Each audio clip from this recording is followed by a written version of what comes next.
Hey, Morgan. Hello. Thanks for having me on your Notcast. Nice to have you on our Notcast. These always start out with starts as like some casual conversation in the office that turns and spirals into like this existential conversation. Mm-hmm. And so I think on it, and then I'm like, we got to talk about this. So as with everything that leaves my mouth, this could be nothing, but it also could be something.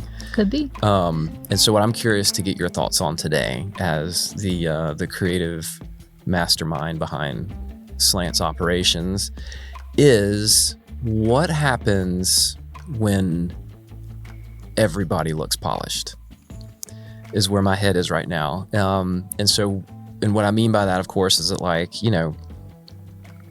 up until pretty much recently, if a brand wanted to show that they intend to be better than everyone else, they invested in their brand to make it polished, seamless, professional as all get out, because that meant you were investing money into something not everybody could do. So you were signaling, I'm investing in this, therefore you can trust that we are legitimate, trustworthy, whatever. Mm-hmm.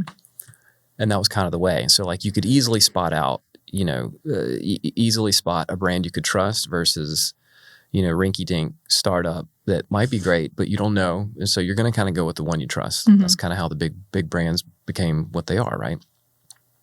So fast forward to today, everybody's aware how accessible these tools have gotten, especially with AI, that literally anybody with access to Midjourney, ChatGPT, Claude, Gemini, all of them, and you can spin up a polished brand just like that.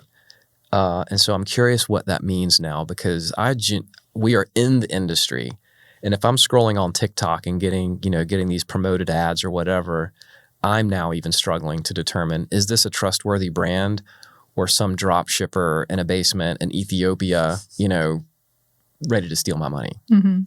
So what gives? What are we going to do? What's the next thing if polish isn't it?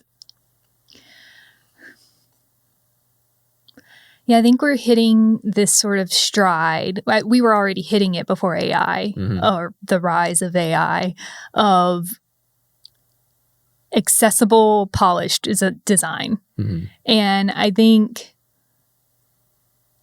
we saw that with Canva, with Fiverr, with, all of these fair enough accessible apps that people can get around and mm-hmm. poke around in and produce something and push it out into the world. Yep. And then, it's up to people to decide, oh, that looks polished. Oh, it doesn't. Mm-hmm. But what that also opened up was accessible design for everyone. Right.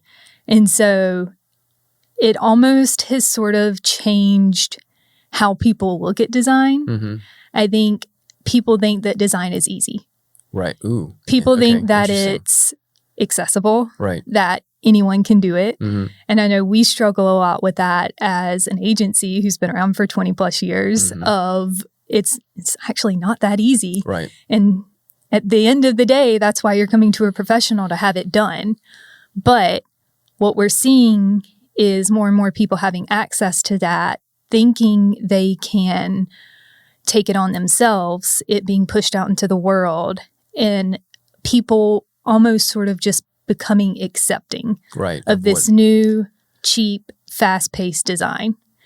And I think fast fashion, fast design. I think what we're unfortunately seeing is, design is becoming cookie cutter. Yeah. So actually, I think you're hitting on something interesting too, which is, I think it's certainly made design. What's the word? I mean, you nailed it essentially, which is so now that it's completely accessible. Let me go back. So Canva, Fiverr, all that sort of stuff. So Canva was a great tool that gave everyone access to sort of ready-made creative things, which, made design accessible, but you still kind of had to know what you were doing a little bit. Mhm. Or, Fiverr, which came long before Canva. Fiverr, for anyone who doesn't know, that, it's basically a bidding system. You say, hey, I need a logo, and somebody's like, hey, I'll do it for $15. And then, you sort of get it. And that also made design accessible, but it was still, you still kind of had to know.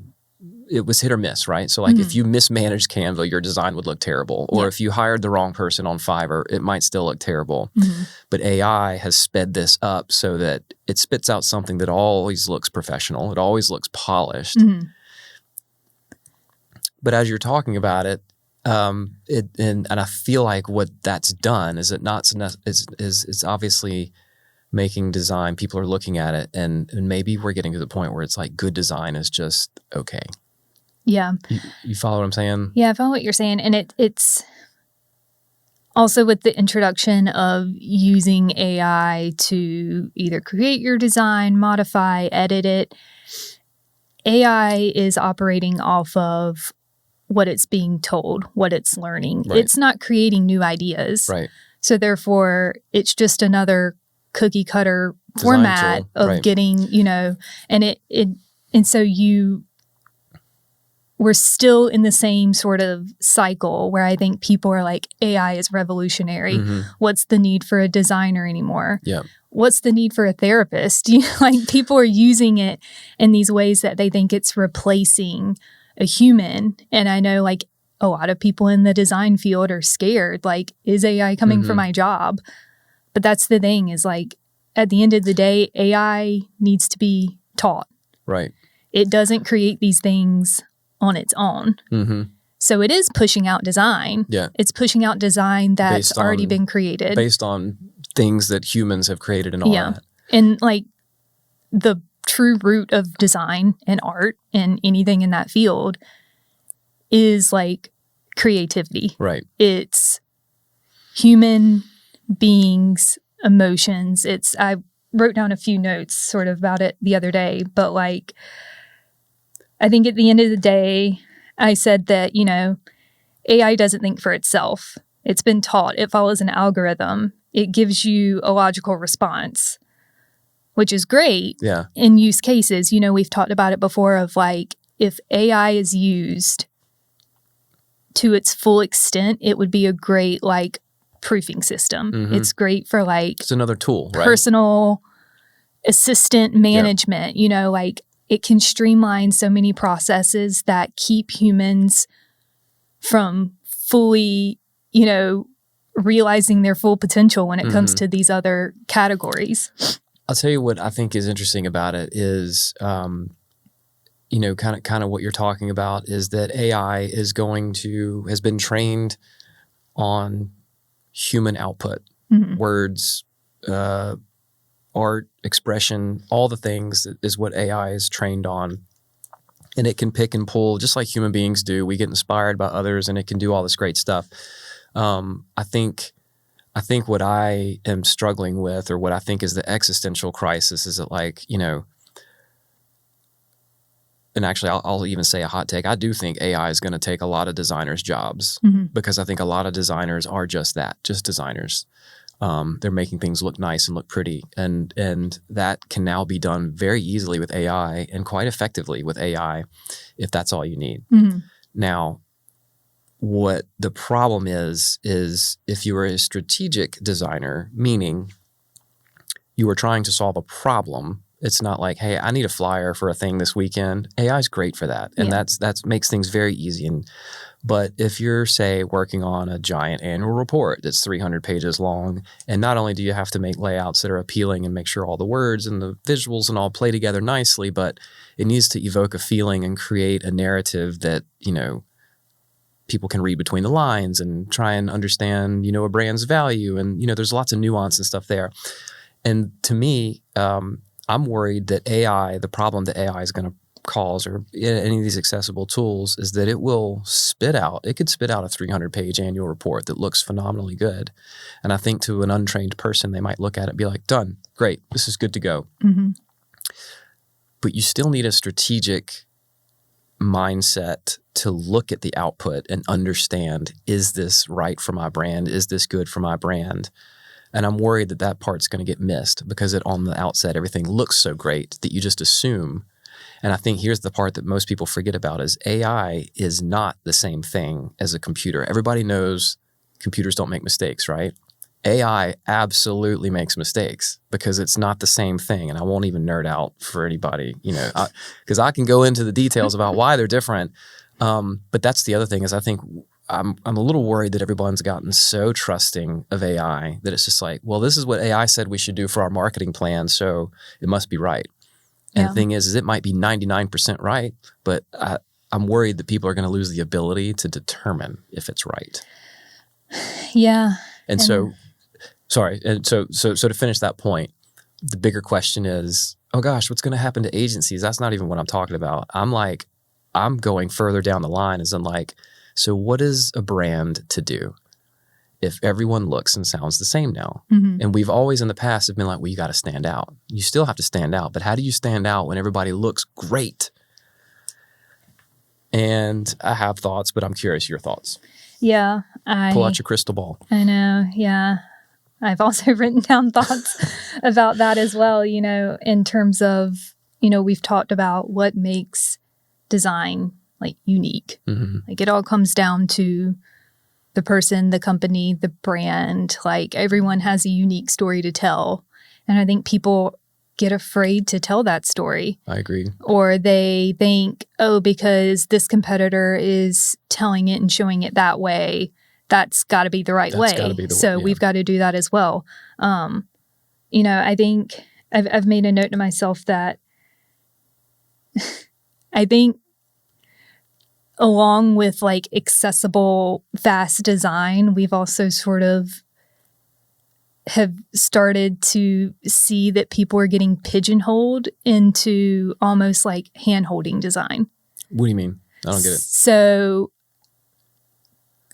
because design is accessible through these apps, through these AI-generated programs and such, people almost have an assumption of what design should be. I see. Okay. Yeah. And so therefore, it's almost like we have to like handhold a client through the entire process because to them, they're used to getting stuff when they want it, how fast they want it, and they expect the same from an agency these days because I think that's just sort of like what they're being told. If I can push a button and have a design made, why can't y'all push a button and why get a can't design you do made? it? Yeah. Why can't I have a 24-hour turnaround? Right. Why I expect to look at a piece and the call to action should be the first thing I see.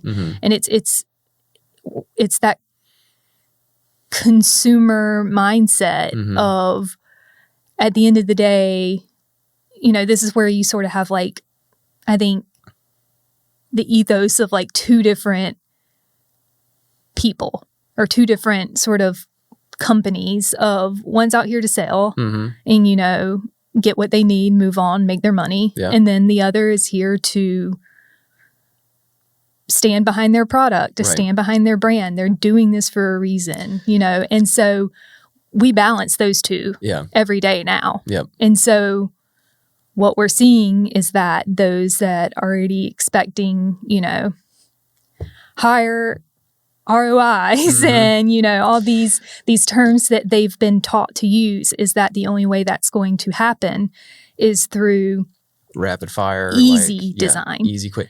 It's funny. I guess subconsciously I've been connecting all these dots, but it's like when we talk about them here and we start to think back on things we've said in other recordings, is like the drum we keep beating is, it could almost sound like we're saying, how dare a business try to make money? It's like, no shit. That's exactly why everybody's in business, is to make money. That is clearly the goal.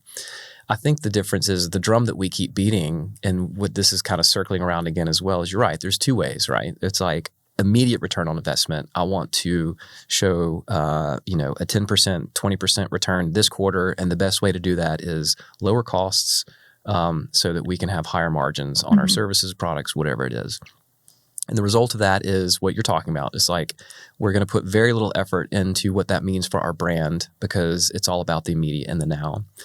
And then, of course, there is the other way, which is the brand means everything. And the reason that's typically important for a company is longevity. And the longevity comes from the trustworthiness, comes from all of that. And the trustworthiness comes from not did we just pump something out this quarter. It is what we're doing today going to still be relevant 12 months from now? And is it going to support our brand 5 years from now? And is that going to make a lifelong buyer who's still buying from us 20 years from now? Yeah. And I think those are the brands that we as a group tend to get most excited about because it takes such an interesting mix of skills to manage that. Because you have to be a future teller, like you have, fortune teller. You have to know what's going to happen in 5, 10 years from now. But you also have to think like a human being because you have to understand the vibe of what's going on. You need to know the temperature of the room. You need to be able to read the room, and you need to make adjustments on the fly in support of a longer term vision for a brand, right? And to me, that is the one thing that I keep thinking about my ultra tech brain that understands how AI works. I do not see a way in which AI can think in that manner like a human being can. Yeah. And, a good example of what I mean by that is AI will always be sort of mimicking what we do, but I don't think it can think and read the room and the temperature in the way that a human being uses emotion to do that. Yeah. So we can make trends. So like we talked about this briefly, which is like, as designers, we would like to think of ourselves as trendsetters, or that we can identify trends and bring those to the surface. And right now, if everything's perfect, the natural inclination is, well, now we need to start slipping in some imperfections so that people will know that this was done by a human and not some AI slop. That's all well and good for maybe 6 months before AI starts doing the same thing because it's training and learning. So we're always going to be outpacing that. Yeah. And so to me, it goes back to, you still have to know what's best for your brand, and you still have to think that long term and what's going to make you special. And I think you touched on it just a few minutes ago, which is the story, right? How do you talk about yourself? And I do wonder if this might be the time when brands really have to decide, do they want to tell the story the way they should be telling their story? Because a lot of times they don't, which is what you just mentioned, because they're afraid, right? Well, if we say this, we might exclude this audience, or we might, might not resonate with this audience. Yeah. And so what you end up with is a very watered down situation. Yeah. And we've talked about, we talk about what are clients most scared of, and websites come up a lot. Yeah, big time. And I think, again, this is sort of, whether we've become like complacent in it or what, there's this expectation of what a website should be today. Yep. And anything that deviates from what a person is used to seeing must mean it's wrong. Correct. Must mean that something's not right. Must mean that, I'm scared of that. Therefore, anyone who comes to the website isn't going to know what to do. Change is scary. Like, we have made websites so simple and so cookie cutter and honestly so boring. Right. You click in the top right corner and there is your menu. And if it's not there, how will anyone know that you're on a website? How will anyone know what to do? Yeah. And that's what we see from clients, is that they get so turned off by anything that isn't what they're already interacting with every single day. Yeah. And here's the thing. And I get that, honestly, change is scary, right? Change is scary. Yep. But again, at the end of the day, I come back to the sentiment of, you hire an expert to do this because you are admitting to yourself that you can't do it yourself. You can't do it yourself. Therefore, that's why you're hiring a designer, a website designer, an agency. And so, we've gotten into this rhythm where design almost feels like it's losing its uniqueness. And why shouldn't a website, which is a major point of touch I mean, it's like that you have with your client. The number one expression of a brand, right? Is that's where you can tell everything about yourself. Right? Why should it look like everyone else's? Right. Why shouldn't it reflect you? What is so wrong about a client going to your website and taking the time to poke around, to scroll, to learn about you, to maybe learn new things, to end up on pages that they otherwise might not have because they've been fed that you go to the top, you click about, you click learn more, you click contact. And like, then you're in and out in 5 minutes. And have you truly learned anything about that brand? you are so right. And that like, that we've all been trained that like bounce rate, right? Or like, you gotta conversion, get that funnel conversion and all that. They should spend enough time on your website, but not too much. See, and I totally, and I get it, right? Because so again, it comes back to the almighty dollar. You got to make the money. You got attention spans are short. You got to get them. And what you're touching on, I think, is something that I think could end up being a positive for where we are today, which is like what happens when everyone can be polished and professional. And look, I have another hot take real quick, which is websites. I welcome the day when we can click a button and have the website done.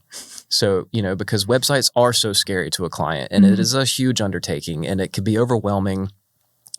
And when clients can see how easy websites can be to update and manage, I think that's the other thing is people think it's so permanent. And so like a click button, start up a website, it shows them how easy it is. I actually welcome that because then it's like, see, this is very easy to change. It's not a big deal. Let's try some things or whatever. Okay, that hot take aside. What I do think is interesting and to what you're saying, and I hope happens as a result of this accessible design situation. When the web first took off in the early 2000s, websites were super cool. Weird. They were weird and experimental, and people were excited to go see, have you been to McDonald's website or have you gone and looked at so-and-so or what, because it was a weird and exciting time.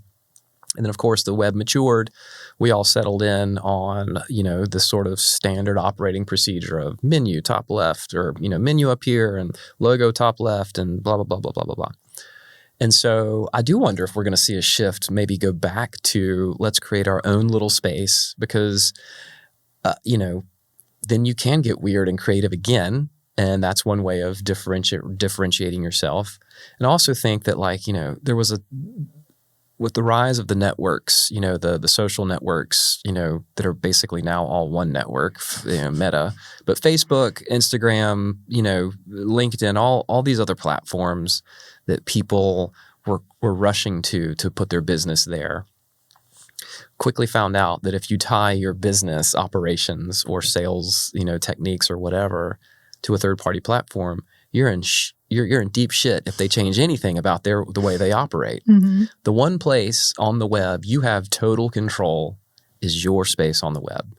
And so back to you, I would plead to all the brands, why aren't you willing to be experimental on the web?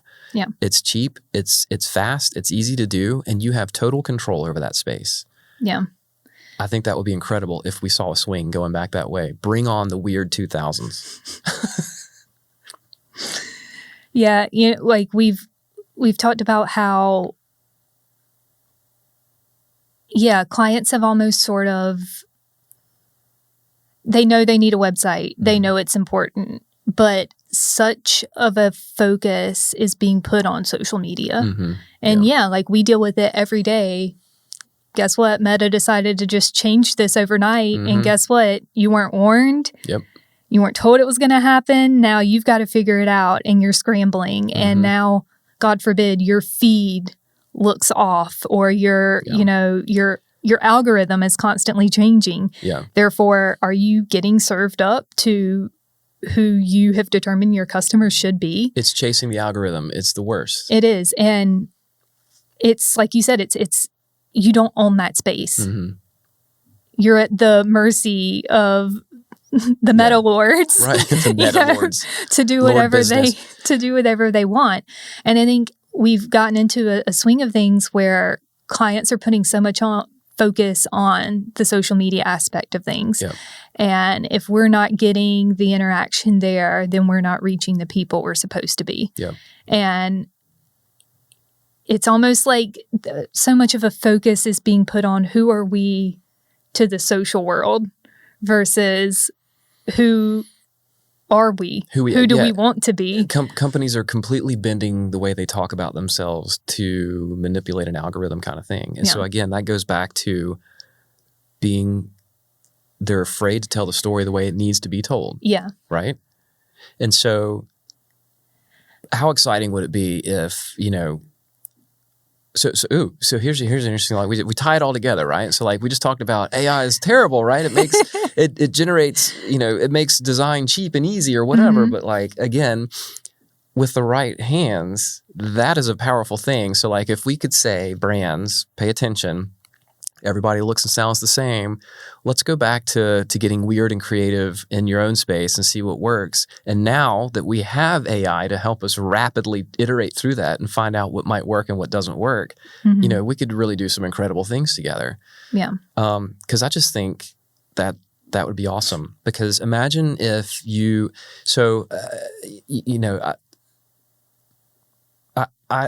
I get so tired of everybody like, oh, we just want to tell our story. Or even agencies who are like, we'll help you tell your story. Yeah. God, it's so overused. And I hate even the fact that we're saying it here.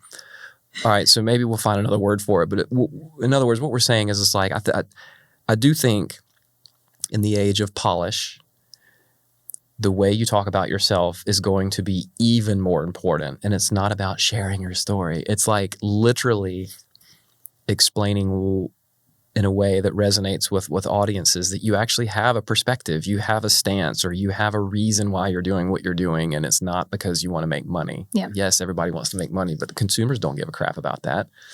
They want something that they can relate to. So this is my prediction in the age of polish, is that brands need to really focus on stepping out, stop being afraid to talk about who they are and the way they want to talk about it. Stop framing the way you talk about yourself to support an algorithm. And let's just go to your safe space on the web, and let that be a playground and start talking about yourself in a real way. Yeah. Is this the way? Maybe. Yeah, like we're not saying get rid of polish. Right. At the end of the day, polish needs to be there. It portrays like legitimacy. I might even go so far as to say, like, we're all gentlemen here. Like, we don't want to throw stuff out there that looks like garbage. Yeah. Design is fun to look at. So, yeah. But yeah.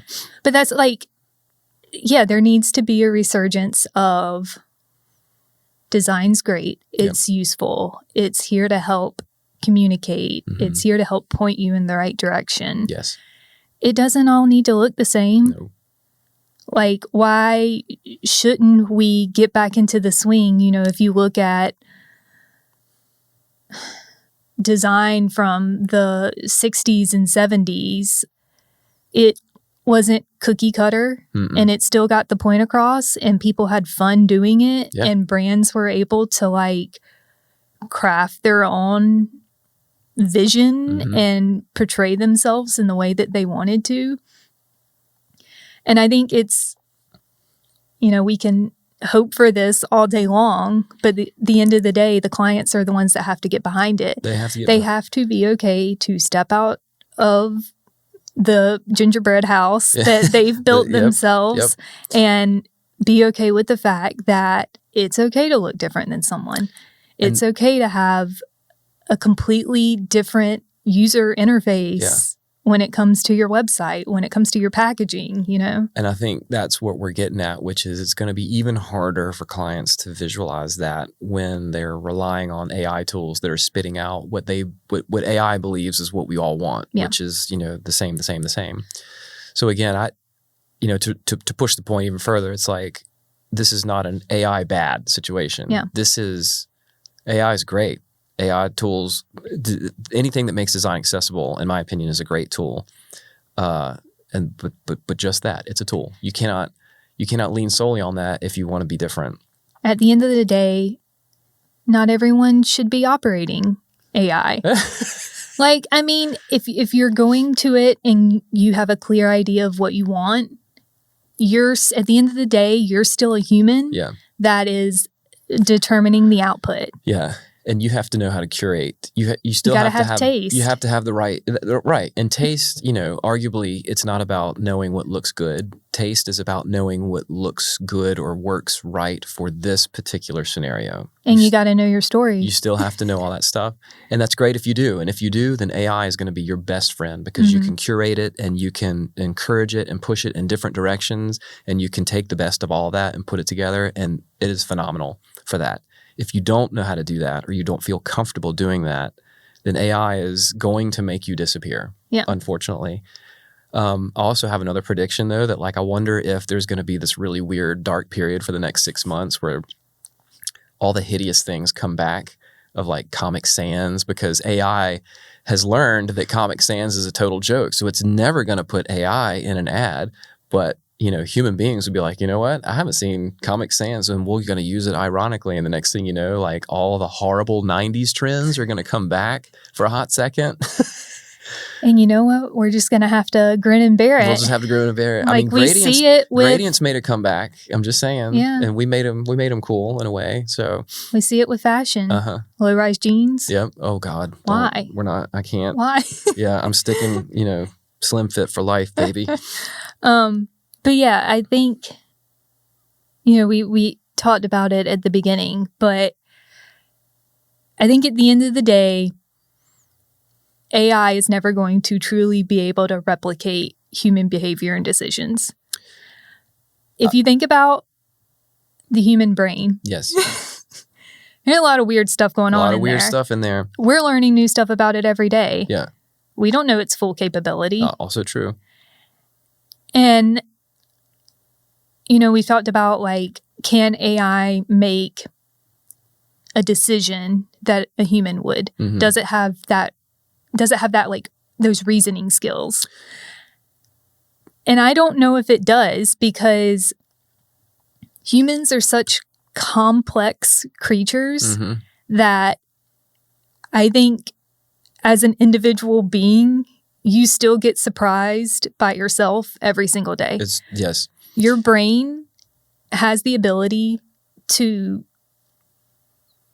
create and think and make connections that technology, I think, has been chasing for years and has not been able to do. What I think is, so I would agree. Yeah, I agree with you. I do think that, so my technical brain thinks that AI can make a decision like a human based on the odds, right? So would it make the same decision as a human? And the odds are that yes, it will. But again, it's based on ratios of past things that have happened. I do not see a way in which AI can think forward like human beings can. I also want to point out that it takes 1,000 gigawatts of energy to power an AI just to tell you if your outfit looks nice or not. But, give a human some cocaine and a Snickers bar, and boy, they can come up with all kinds of cool stuff. Yeah. And I think another thing it's lacking, it's I think we're entering this period where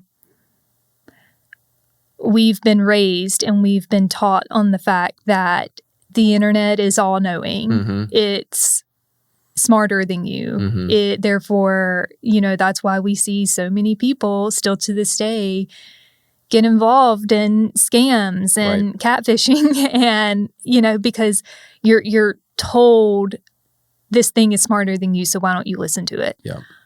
But what is actually happening is that it still is just pulling everything it knows from humans. And humans do make mistakes. And I think that it, as much as it has tried to replicate, it can't replicate emotion. No, it feelings. It can pretend to mimic those things, but it doesn't know why it's saying the things that it's saying. Yeah. And that's, it's an important distinction that I said I wasn't going to nerd out, but for 2 seconds, I think all 3 of our listeners might might benefit from knowing that I do think there is a disconnect, because ever since the advent of computers, everybody has heard the phrase, computers don't make mistakes. That is true. Meaning that up until now, computers have run on an algorithm, meaning that like you have a data set and you say, I need you to do this with this, and it will run through that data set and it will never make a mistake running through that data set. If there's a mistake, it's because the human being programmed it incorrectly or put in the wrong number or whatever. AI does not operate that way. AI is operating based on predictions, and it's basically literally predicting what word needs to come after this word based on the things that you've said and how it has heard responses to something on that. It is predicting what the next word should be, even if it's wrong. So AI is not the same as a computer not making a mistake. And I am worried that people can't tell the difference between AI and computers. Yeah. And they're like, well, it's AI. How could it possibly make a mistake? But Jesus Christ, why don't you ask it how many R's are in the word strawberry, or ask it to do math? Like, it flat out makes mistakes. Yeah. So I think that's important to say, because you really shouldn't always trust the thing that it spits out. I know. And that goes back to our whole discussion, which is like, if you don't know what you're looking for, you might be in trouble. If I ask it to spit out a marketing plan, and this is the genius of AI. They could hire an agency, I could hire an agency to come up with a strategic communications plan, and it might cost me $5,000, $10,000 to get that done for that amount of work. Or I could go to ChatGPT and say, I need a strategic communications plan for this year, and it will spit it out in about 10 seconds. And it will be very comprehensive, and it will have a lot of cool stuff in there. But is it great? I don't know. Yeah. I would know because we're great at that. But you still have to know, is it great? And there are things in there that don't make sense. And I've tried that exercise before. I have had ChatGPT run a strategic communications plan and compared it to one we developed from scratch. And there were a lot of similarities, but there were some things in the ChatGPT version that flat out made no sense, but sounded like it made a lot of sense. Yeah. But for that particular client, it made no sense at all. And how much of a prompt did you have to give ChatGPT to dial it in? An exceptionally long prompt, right? And it wasn't just about, here's my website, here's the client's website, tell me, what to do. And so again, it's a tool, not the answer. Yeah. So anyway, did we just solve the world's problems here? Like, what's the takeaway? What's the number one thing you want out of our 3 listeners, now 2 listeners who work at a company for their brand, what's the one thing you want them to know about how to stand out in the world where everybody looks the same and not only just looks the same, but is polished because of the accessibility of good design? I think people just need to stay curious. I think inherently humans are such skeptic beings that if AI were to completely uproot the way they're thinking, then what's the point? Yeah. We question every single thing. Why shouldn't you be questioning this? Fair point. Why shouldn't you be learning about it and determining if it's right or not for you? And at the end of the day, if it's not, then leave it alone. Yeah. Leave it to the professionals. Yep. Just because your aunt is on the ChatGPT doesn't mean that you should be too. Yeah. But I mean, at the end of the day, we've sort of gotten into this silo of design looks the same because I think people have stopped pushing. They've stopped asking questions. Yep. They've stopped being curious and why. Yeah. They're fine with that. It's the good enough syndrome. It's the good enough. And you're fine with it in other aspects of life. You see it in fashion all the time. You see it in restaurants and what can these culinary masters come up with? Yeah. And if that entices you, why shouldn't you be searching for that in your design as well? That's a great call to action, right? Stay curious, stay interested in what can be better. I am excited, I'm surprised and glad to see that we as a society have already started to develop a sixth sense about AI. And what's interesting to me is how quickly that happened and how quickly everybody is to dismiss something and just be like, it's AI. And then they lose interest in it. Yeah. So I think that's probably a good sign, meaning that humans might be excited and infatuated with AI right now, and brands are infatuated with how much it can do right now. Yeah. But I do think we're on a hype cycle where it's going to level out and people are going to lose interest, and you're going to have to go back to staying curious, staying creative, thinking about the next big thing. And I think my biggest takeaway here is if any brand is interested in what we have to say, it's do not be afraid to tell your story your way. Mm-hmm. Stop trying to please algorithms. Stop trying to look like your competitors. Tell your story your way. And if you're going to use AI to do it, know what you're looking for. Pure and simple. That's it. Easy enough. Should we talk about lunch now? I heard you didn't bring your lunch. I didn't bring mine either. Let's go get some lunch, Morgan.